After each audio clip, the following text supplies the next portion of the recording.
लोकसभा चुनाव के नतीजे आ गए हैं। एनडीए को 292 सीटों के साथ स्पष्ट बहुमत मिल गया है, लेकिन इसमें एक पेच है। वो ये है कि इस बार के चुनाव में बीजेपी अकेले दम पर बहुमत हासिल करने में नाकाम रही। पार्टी को इस बार 240 सीटें ही मिल पाई। ऐसे में गठबंधन दलों के सहयोग से वो सत्ता में बनी रह सकती है। इसलिए इस बार सहयोगी दलों का महत्व बीजेपी के लिए काफी बढ़ गया है। 18वीं लोकसभा चुनाव के नतीजों के बाद नीतीश कुमार की जनता दल यूनाइटेड और चंद्रबाबू नायडू की Telugu Desam party king maker बनकर उभरी है। टीडीपी को इस चुनाव में 16 सीटें मिली, जबकि नीतीश कुमार की जदयू को 12 सीटें मिली हैं। निश्चित तौर पर दोनों पार्टियों की इस सरकार में बार्गेनिंग पावर भी काफी बढ़ गई है। वैसे तो दोनों पार्टियों ने साफ किया है कि वो एनडीए के साथ ही बने रहेंगे, लेकिन भारत के राजनीतिक इतिहास में नेताओं के पाला बदलते और उससे सरकार बदलते कई बार लोगों ने देखा है।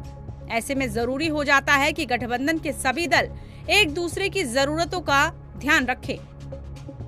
गौर करने वाली बात यह भी है कि विपक्षी दलों के इंडिया गठबंधन को इस लोकसभा चुनाव में 234 सीटें मिली। ऐसे में कांग्रेस और उसके सहयोगी दल बीजेपी को सत्ता से दूर रखने की पुरजोर कोशिशें कर रहे हैं। इंडिया गठबंधन की तरफ से नीतीश कुमार और चंद्रबाबू नायडू पर डोरे भी डाले जा रहे हैं। कयास लगाए जाने लगे कि ये दोनों पार्टियां एनडीए से अलग हो सकती हैं, लेकिन टीडीपी की तरफ से खुद पार्टी के मुखिया चंद्रबाबू नायडू ने साफ कर दिया है कि वो बीजेपी के साथ ही रहेंगे। इधर जदयू के वरिष्ठ नेता केसी त्यागी ने भी बीजेपी और पीएम के लिए नरेंद्र मोदी को समर्थन देने की बात कही है। हालांकि खुद नीतीश कुमार की तरफ से चुनावी नतीजों के बाद इस पर कोई प्रतिक्रिया नहीं आई है। माना जा रहा है कि नीतीश कुमार फिलहाल अपने पत्ते नहीं खोलना चाहते। वो दोनों प्रमुख गठबंधनों से सबसे बेहतर डील का इंतजार कर रहे हैं।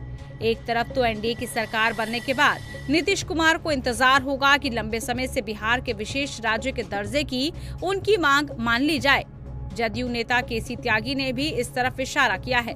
उन्होंने न्यूज एजेंसी एएनआई से बातचीत में एनडीए को बिना कोई शर्त समर्थन देने की बात कहते हुए भी विशेष दर्जे का मुद्दा उठाया है। एनडीए की बैठक है जिसमें सभी घटक दलों के नेताओं को बुलाया है। नीतीश कुमार जी भी उसमें शामिल हो रहे हैं और जेडीयू की तरफ से वो पत्र भी दिया जाएगा जिसमें एनडीए की भी सपोर्ट है, नरेंद्र मोदी जी को प्रधानमंत्री बनाने की भी सपोर्ट है। जनता दल यू बहुत स्पष्ट कर चुका है कि ये चुनाव नरेंद्र मोदी जी के नेतृत्व में लड़ा गया है।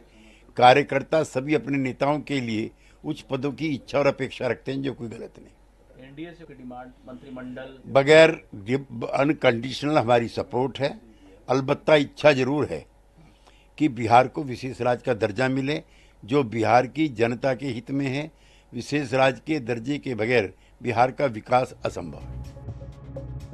केसी त्यागी ने काफी सहज तरीके से एनडीए की नई सरकार में मंत्री पदों की डिमांड भी रखी। वहीं पटना यूनिवर्सिटी को सेंट्रल यूनिवर्सिटी का दर्जा दिलाने की मांग भी नीतीश कुमार लंबे समय से उठाते रहे हैं। बिहार सीएम की ये दोनों मांग लंबे समय से धरी की धरी हुई है, लेकिन इस बार नीतीश कम से कम इस स्थिति में है कि वो अपनी मांगों को लेकर एनडीए की नई सरकार पर दबाव बना सकते हैं। टाइम्स नाउ भारत डिजिटल की रिपोर्ट।